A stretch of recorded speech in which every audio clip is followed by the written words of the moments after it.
नमस्कार, मैं हूं अमित सिंह। आइए शुरू करते हैं फटाफट खबरों का सिलसिला। आईपीएल के 41वें मैच में मुंबई इंडियंस ने चेन्नई सुपर किंग्स को 10 विकेट से हरा दिया। आईपीएल के इतिहास में सीएसके पहली बार प्लेऑफ की रेस से बाहर हो गया है। शारजाह में खेले गए मैच में टॉस हारकर बल्लेबाजी करते हुए चेन्नई ने 115 रन का टारगेट दिया। जवाब में मुंबई ने 12.2 ओवर में बिना कोई विकेट खोए 116 रन बनाकर मैच जीत लिया। ओपनर ईशान किशन ने नाबाद 67 और क्विंटन डिकॉक ने नाबाद 46 रन बनाए। दोनों ने मिलकर चेन्नई सुपर किंग्स की कमर तोड़ दी। आईपीएल में पहली बार चेन्नई लीग राउंड में 8 मैच से हारी है। इसमें पहले चेन्नई 2010 और 2012 में लीग मैच में 7-7 मैच हारी थी। इस हार के बाद प्लेऑफ के लिए चेन्नई का लगभग सफर अब खत्म हो गया है। आईपीएल में पहली बार किसी टीम ने चेन्नई सुपर किंग्स को 10 विकेट से हराया। इससे पहले 2008 में वानखेड़े स्टेडियम में मुंबई इंडियंस ने ही धोनी की टीम को 9 विकेट से हराया।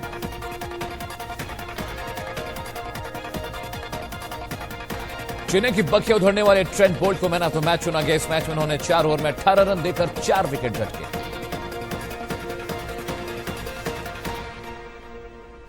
चेन्नई की शुरुआत बेहद खराब रही। ऋतुराज गायकवाड़ बिना खाता खोले ट्रेंट की बॉल पर आउट हुए। इसके बाद अंबाती रायडू और एन जगदीशन चलते बने। किंग्स 11 पंजाब के खिलाफ इंजरी की वजह से कप्तान रोहित शर्मा चेन्नई के खिलाफ मैदान पर नहीं उतरे। उनकी जगह डीरेन पोलार्ड ने टीम की कमान संभाली। आईपीएल के 42वें मैच में आज कोलकाता और दिल्ली के बीच टक्कर होगी। कोलकाता पॉइंट्स टेबल में 5 मैच जीतकर चौथे नंबर पर है, तो वहीं दिल्ली 7 मैच जीतकर दूसरे स्थान पर है। आईपीएल में आज पंजाब का मुकाबला हैदराबाद से। पंजाब पॉइंट्स टेबल में 5वें नंबर पर, तो वहीं कोलकाता 6वें नंबर पर है। मैच शाम 7:30 बजे होगा। बीजेपी के राष्ट्रीय अध्यक्ष जेपी नड्डा आज लखीसराय में बीजेपी प्रत्याशियों के समर्थन में रैली करेंगे। उनकी रैली दोपहर 3 बजे होगी। बिहार चुनाव के लिए रैलियों का दौर तेज हो गया। डेमोक्रेटिक फ्रंट के उम्मीदवारों के समर्थन में उपेंद्र कुशवाहा और ओवैसी 7 जगहों पर साझा रैली करेंगे। एलजेपी अध्यक्ष चिराग पासवान ने ट्वीट कर सीएम नीतीश कुमार पर निशाना साधा। उन्होंने कहा कि नीतीश कुमार को वोट देकर बिहार को बर्बाद मत करिए। बिहार के गया में चुनावी रैली के दौरान पीएम मोदी ने कहा कि बिहार ने कुशासन देखा, लेकिन आज हम एक नए बिहार को बनते देख रहे हैं। पीएम ने कहा कि बिहार में 15 साल पहले गांव के लोगों को सड़कों से जाना एक सपना होता था। आज हर गांव में सड़कें हैं। पीएम मोदी ने कहा, पहले अपराध चरम पर था, बच्चे स्कूल के लिए तरसते थे, डर से लोग गाड़ी नहीं खरीदते थे। बिहार के सासाराम में पीएम मोदी ने रैली में रामविलास पासवान, रघुवंश बाबू को दी श्रद्धांजलि। पीएम ने भाषण की शुरुआत करते हुए भोजपुरी में कहा, भारत के सम्मान बा बिहार। पीएम मोदी ने रैली में कहा कि लालटेन के दिन चले गए हैं, जनता बिहार को लूटने वालों को मौका नहीं देगी।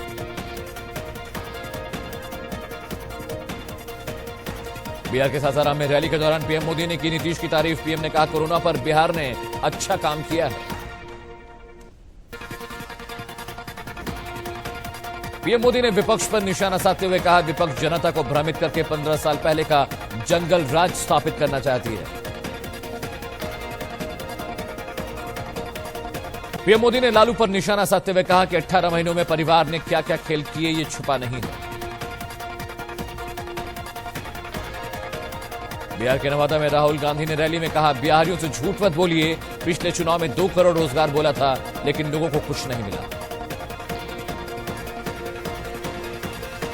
राहुल गांधी ने पीएम पर निशाना साधते हुए कहा कि चीन की सेना ने हमारे 20 सैनिकों को शहीद किया और हमारी 1200 किलोमीटर जमीन ले ली। पीएम कहते हैं, सीमा में कोई नहीं आया।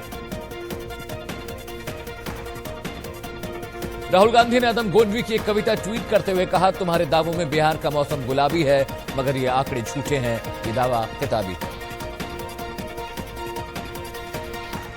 बिहार में पीएम की रैली से पहले तेजस्वी ने ट्वीट कर कहा कि एनडीए को 40 में से 30 सांसद देने वाले बिहार को बेरोजगारी के सिवाय क्या मिला।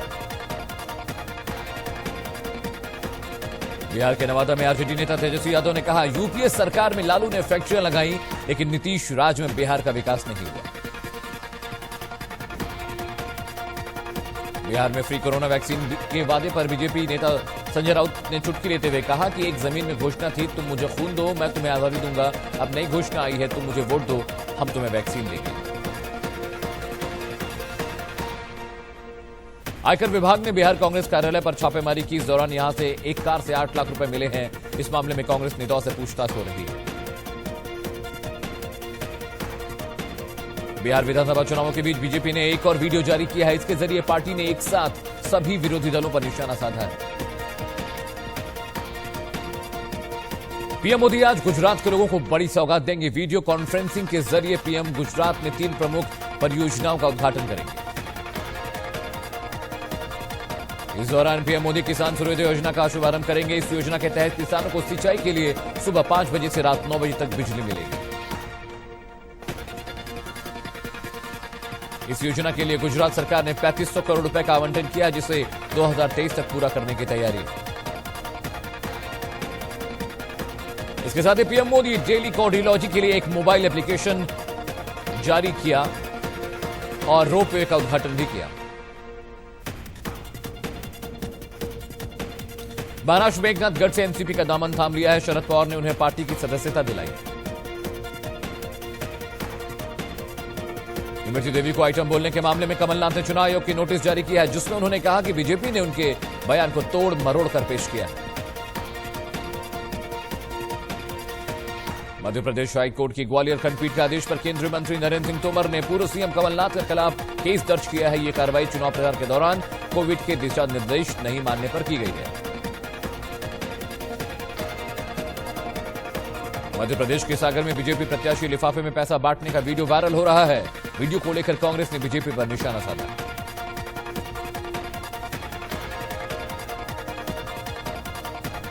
इस्लामिक स्कॉलर जाकिर नाइक ने एक बार फिर विवादित बयान दिया। उन्होंने कहा कि पैगंबर की आलोचना करने वाले भारतीयों को जेल में डालना चाहिए। जाकिर नाइक ने कहा कि मुस्लिम देश ऐसे लोगों का डेटा इकट्ठा करें और इस्लामिक देशों में जाने पर उन्हें अरेस्ट कर लें। भारत ने अरब सागर में एंटी शिप मिसाइल का सफल परीक्षण किया है। यहां नौसेना के कॉर्वेट प्रबल ने मिसाइल को लॉन्च किया गया, जिससे समुद्र में मौजूद टारगेट एक जहाज को मार गिराया। देश में पिछले 24 घंटे में कोरोना के 54,366 नए मरीज सामने आए हैं। देश में 24 घंटे में 690 लोगों की मौत हुई। मौत का कुल आंकड़ा 1,17,306 पहुंच गया है। देश में कोरोना के अब तक 77,61,312 केस सामने आए हैं, जबकि 6,95,509 एक्टिव केसेस हैं। दिल्ली में पिछले 24 घंटे में कोरोना के 4,086 नए मरीज मिले हैं, जबकि 26 मरीजों की मौत हो गई। महाराष्ट्र में कोरोना के अब तक कुल 16,32,000 से ज्यादा केस सामने आ चुके हैं। पिछले 24 घंटे में 7,000 से ज्यादा नए मरीज बढ़े हैं। चेन्नई में त्योहारों के मद्देनजर एक दुकान में खास ऑफर चल रहा है, जिसके बाद सोशल डिस्टेंसिंग को ताक पर रखकर खरीदारी के दुकान में करीब सैकड़ों लोग इकट्ठा हो गए। बस्ती में कोविड नियमों की जमकर धज्जियां उड़ाई गई। बर्थडे पार्टी में बार बालाओं संग सिपाहियों के डांस का वीडियो सामने आया। पुणे में विश्व हिंदू परिषद के नेता शंकर गायकर ने मंदिर खोलने की मांग की। बीजेपी पहले ही मंदिर खोलने की मांग को लेकर प्रदर्शन कर रही है। पीलीभीत में एसडीएम और तहसीलदार किसान पर भड़क गए। दरअसल किसान ने बोरियां न होने पर डीएम के मामले की शिकायत की। मुरादाबाद में सड़कों की समस्या को लेकर सराफा व्यापारियों ने नगर निगम के खिलाफ नारेबाजी की। सड़कों पर गड्ढे होने की वजह से लोगों को परेशानी होती है। यूपी के महाराजगंज जिले में रामपुर बुजुर्ग गांव में खेत में सीमा विवाद को लेकर दो पक्षों में भिड़ गए। लोगों ने लाठी डंडों से एक दूसरे पर हमला बोल दिया।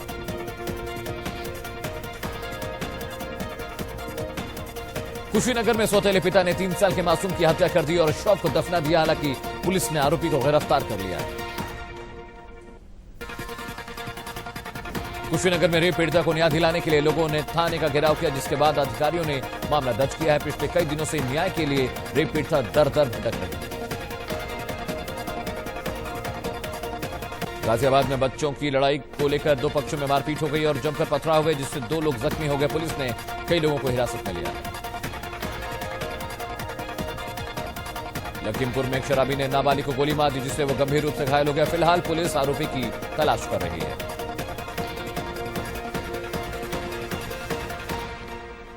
बदायूं में बदमाशों ने घर में घुसकर लाखों की लूट की विरोध करने पर बदमाशों ने पीड़ित परिजनों की जमकर पिटाई कर दी। लखनऊ में पुलिस ने 2 शातिर ठगों को पकड़ा है। दरअसल ये आरोपी ट्रकों पर लदा माल जालसाजी कर दूसरी जगह बेच देते थे। हाथरस में पुलिस ने करीब 4 करोड़ 20 लाख का गांजा जब्त किया है। फिलहाल मामले की जांच चल रही है। कतर के हमाद एयरपोर्ट पर हैश के साथ दंपत्ति को गिरफ्तार किया गया। उनके पास से इंडियन पासपोर्ट बरामद हुआ है। मध्य प्रदेश के रायसेन के पास एक तेल टैंकर में भीषण आग लग गई। इस हादसे में ड्राइवर और क्लीनर खुद को बचाने में सफल रहे। मौके पर कुछ देर बाद ट्रैफिक रुक गया। चेन्नई की एक निर्माणाधीन बिल्डिंग में आग लग गई, जिससे 5 लोगों की मौके पर मौत हो गई, जबकि 3 लोग गंभीर रूप से घायल हैं। हिमाचल के किन्नौर में अचानक आग लग गई और आग की चपेट में कई घर आ गए। हालांकि आईटीबीपी के जवानों ने आग में फंसे लोगों को रेस्क्यू किया।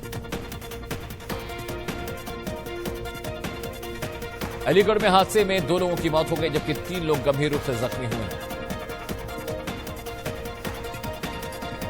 कानपुर में ट्रैक्टर ट्रॉली अनियंत्रित होकर गड्ढे में पलट गई, जिससे एक शख्स की मौत हो गई। गोरखपुर में तेज रफ्तार बस ने ट्रक को पीछे से टक्कर मार दी, जिसमें करीब 18 लोग घायल हो गए। फिलहाल सभी घायलों का इलाज चल रहा है। इंदौर में एक कार अनियंत्रित होकर खाई में पलट गई, जिससे 2 लोगों की मौत हो गई। केरल के कोझिकोड में अगस्त में हुए विमान हादसे के मलबे को एयरपोर्ट के इलाके में हटाया गया। इसी जगह पर दुबई से आ रहा एयर इंडिया का विमान लैंडिंग के दौरान फिसलकर खाई में गिर गया। बैंगलोर में जमकर बारिश हुई है। आलम यह है कि कई इलाकों में पानी भर गया और लोगों को काफी परेशानियों का सामना करना पड़ा है। बारिश के बाद इलाकों में पानी जमा हो गया। त्योहार के समय में ऐसी बारिश से लोग परेशान। विशाखापट्टनम में नदी के नहाने दौरान 3 बच्चे डूब गए, जिससे तीनों की मौत हो गई। खबर मिलते ही परिजनों ने मातम परस लिया। फिरोजाबाद में एक शख्स ने पुल में कूदकर जान देने की कोशिश की, हालांकि पुलिस ने समय रहते उसे बचा लिया। अजमेर में वन विभाग की टीम ने बड़ी मशक्कत के बाद खूंखार पैंथर को पकड़ लिया है। पिछले कुछ दिनों से पैंथर इलाके में कई लोगों को शिकार बना चुका है। दिल्ली एक बार फिर जहरीली हवा की गिरफ्त में है। धूप निकलने के बाद भी हवा में धुंध देखी जा रही है।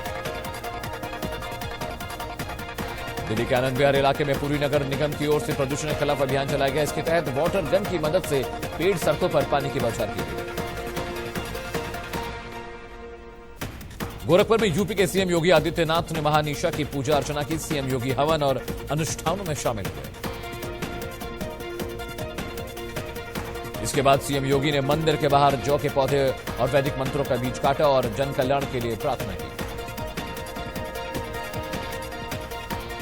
पश्चिम बंगाल के सिलीगुड़ी में दुर्गा पूजा धूमधाम से मनाई जा रही है। पंडालों में सोशल डिस्टेंसिंग के साथ लोगों को अनुमति मिल रही है। अयोध्या में नवरात्र के मौके पर रामलीला का मंचन किया जा रहा है। रामलीला को देखने के लिए लोग एहतियात बरत रहे हैं। रामलीला में अभिनेता बिंदु दारा सिंह भी दिखाई दिए। प्याज की बढ़ती कीमतों पर केंद्र सरकार एक्शन मोड में आ गई है। सरकार ने स्टॉक लिमिट लागू कर दी है। अब रिटेल कारोबारी 2 टन और होलसेल कारोबारी को 25 टन प्याज का स्टॉक रखने की इजाजत होगी। शुक्रवार को कारोबार के अंत में सेंसेक्स 127 अंक चढ़कर 40,685 पर बंद हुआ। वहीं निफ्टी में भी करीब 34 अंकों की बढ़त देखी गई।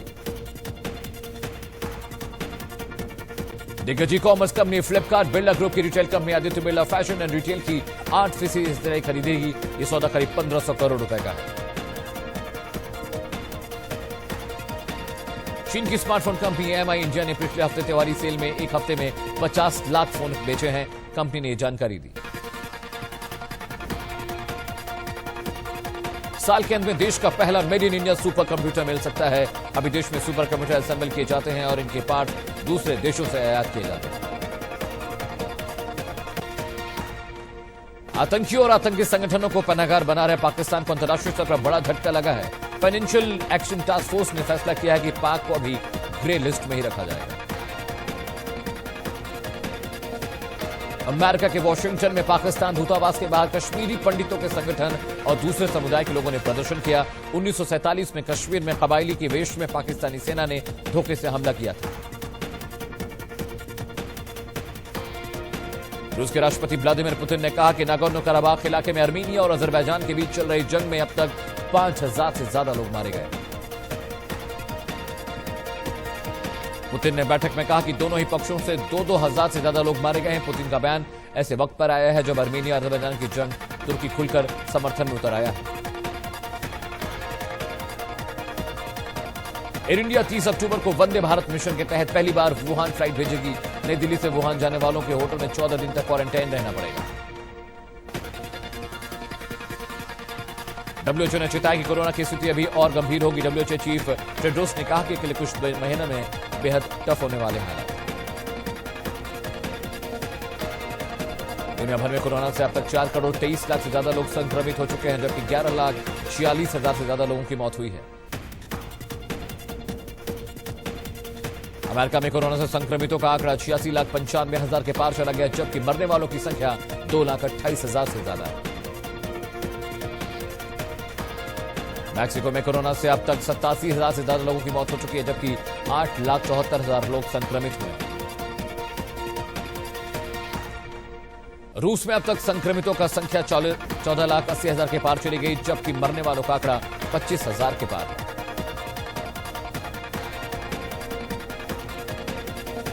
कोरोना से ब्राजील में अब तक करीब 1,55,000 से ज्यादा लोगों की मौत हो चुकी है, जबकि 53,32,000 से ज्यादा लोग संक्रमित हैं।